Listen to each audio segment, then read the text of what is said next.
Huh.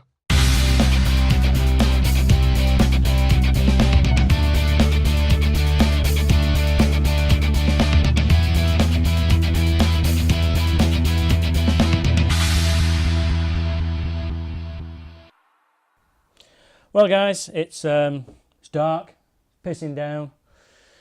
Can't go out on a bike, can't do any flying. So what I thought we'd do tonight, as it's nearly Christmas, me and the good lady have bought ourselves a Christmas present between us.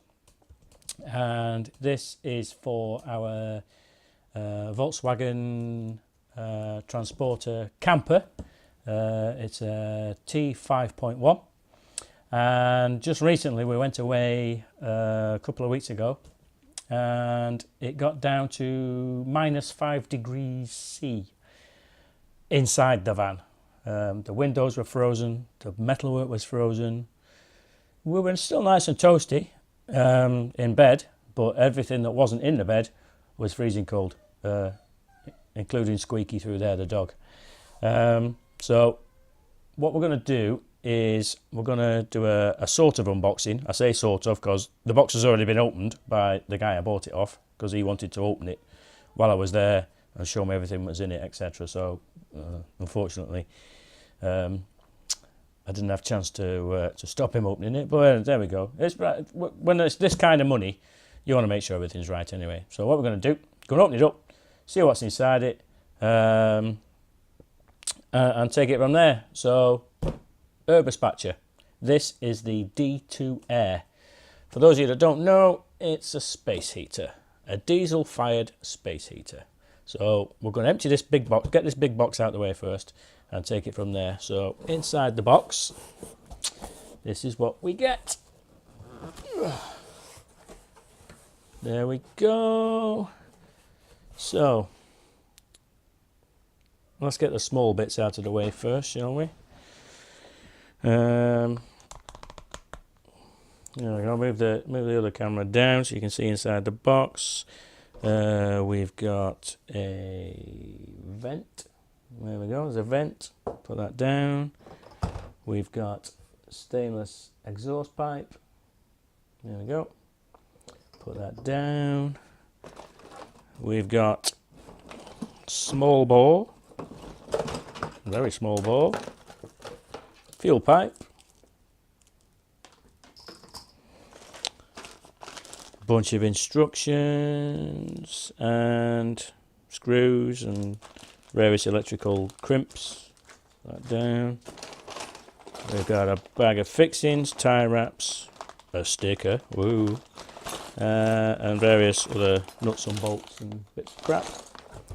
Good. And then we've got to move the big box. It's quite heavy, guys, quite heavy. I did get extra, a standpipe. Now, a standpipe, that goes on top of the existing fuel tank, and it's a big long piece of tube, and basically that slides inside the fuel tank and sucks fuel up, and you can shorten it to make sure it doesn't drink every last drop of fuel out the tank. Couple more books. Let me just move that. There we go. Yeah, a couple more books. CD, probably with the instructions on, and the warranty. Okay. Inside here we have the Eberspacher part number 28, which I believe is going to be the controller. And yeah, sure enough, there's a controller. Okay, take a look at that in a minute. That's a controller. Then we've got the main unit. We'll get to that again in a minute. And we've got air intake pipe. Okay. A great big, that's where most of the weight is.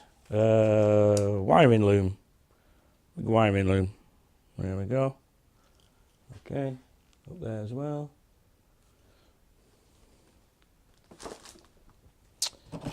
We've got an air intake cap, I suppose you'd call that. Another wiring loom. A little bit of rubber hose. A little bit of rubber hose there. Not sure. And 2 bits of wire, both red. One seems to be connected to the other, so that, yeah, that one there has been spliced into this one. So good. And looks like, yeah, another piece of fuel hose and a piece of warm air ducting, and that's it. That is what's in the box. So let's get this thing out. Let's get to the exciting bit first. I'll open this box and then we'll get sat back down again. So yeah, in this box we have the main unit and what looks like, yeah, a fuel pump, and that's all that's in that box. Put that over there for now. Okay, there we go, guys. This is the main unit. As it's been described before, it's about the same size as a loaf of bread, so 12 to 14 inches long and approximately 5 inches wide. Check the specs for yourselves on the interweb. Now, as I understand it, we've got fuel, air intake and exhaust. So your air intake would go on yonder and your exhaust would go on yonder and your fuel would go in there. Now, in our van, this is going to sit I'm sorry if you can hear the dog in the background. We've got a wooden floor and she likes to come in and click about on it. Yeah, in our van, this is going to go on a sort of like a Z-shaped bracket, and it's going to be installed underneath the van, outside underneath the van. It's not a special unit for fitting outside, but you do need to buy another kit to fit it outside.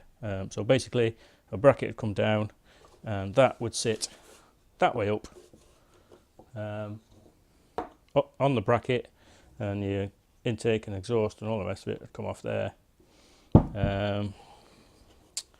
So yeah, let's take a closer look. It's the Airtronic D2 diesel, 34 watts, 12 volts and a heat output of 2.2 kilowatts.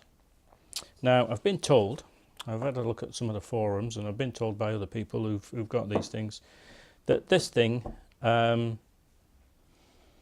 is really quite frugal when it comes to burning fuel.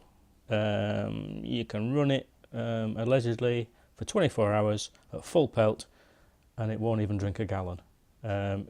This little what I call a pulse pump just ticks fuel in drip by drip. If you could see the size of the bore, in fact I'll show you the this pipe here. If you can see, I'll show you there. That's my finger, and that's the size of the hole in the end of the standpipe. It's probably only 2 mil. It's only probably a 2 mil hole. Anyway, back to the unit. So yeah, this is going to sit underneath the van. That's going to go, I would imagine, something. Yeah, that'll go like that. That looks like it's air flowing in, and That's going to be air coming out.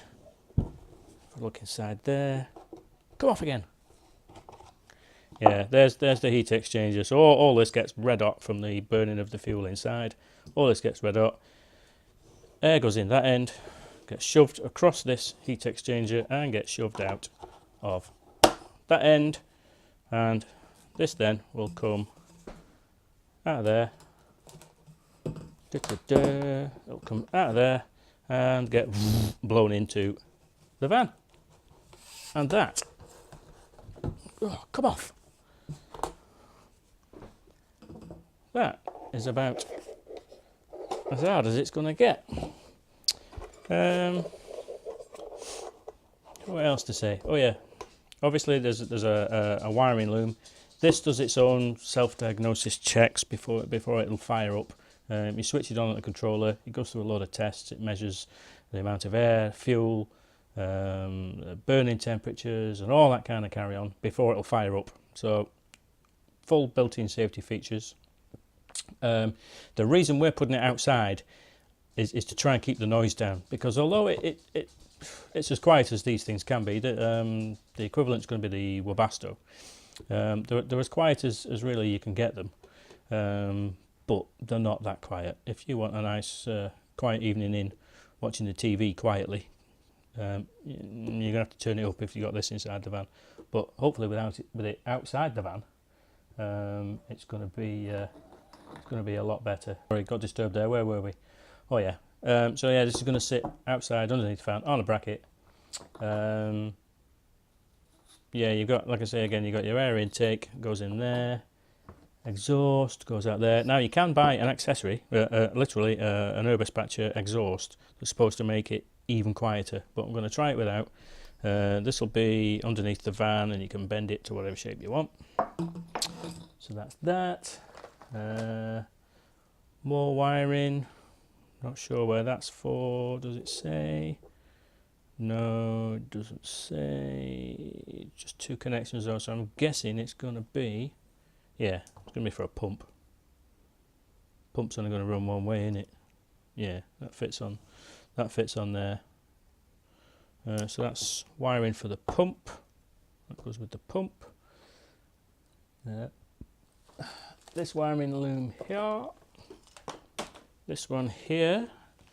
That kind of looks, that's obviously that end. That I don't have a clue. And this other end, I would imagine, is going to be a battery feed. And this bit here has got 1, 2, 3, 4, 5, 6 connections. And I'm guessing the controller, it's all guesswork. It'd be easier to read the instructions, wouldn't it? But this one's got 1, 2, 3, 4, 5, 6. Yeah, so I've got yellow, blue, grey, brown, red, and red and grey. And on this end, red, blue, yellow, yeah, right, yeah. So yeah, they somehow connect using this bag of bits. Show you on the other camera as well. This bag of bits. That comes with the controller. It's the 701, the 801 controller. Showing up there on that camera. There we go. That's the 801 controller, and basically you've got temperature up and down, fan, and this little button here. Just press that for well, basically it's an on button, and it give me heat or don't give me any heat. And that's it. You just set your temperature. Temperature will come up on this screen, hopefully in degrees C. So set that to 20, and that's it. Walk away, leave it. Some like to leave it on at night, just ticking over, maybe 18 degrees. Some don't, but I think with it being outside, and we have got monitors inside the van as well, so we don't get all choked up. Now, I'm not sure. I definitely know that The kit doesn't come with a standpipe. I had to pay extra for that. It does come with all the fixings, Jubilee clips, etc. for the intake and out pipes. Bit of a bracket there for the... not sure. Yeah, luckily I'm not fitting it. There's a man who knows what he's doing is fitting it, because he fits them all the time. I'm not sure if this piece of fuel pipe, it does seem an awfully long piece of fuel pipe, and it is tiny. Not sure if that comes with it. Other bits are leads. See, I think this bit here would be the normal length of fuel hose you get, but yeah, somehow seem to have more when it's poorly wrapped up. So I'm not sure where that's come from. Anyway, and that's it. So I'll see if I can get a video of it being fitted. Bear with me, I might not be able to, depending if they'll let me in the workshop while they're working. But I'll certainly give you a video of it when it is fitted and showing you it working. Okay guys, thanks for watching. Catch you later. Bye bye.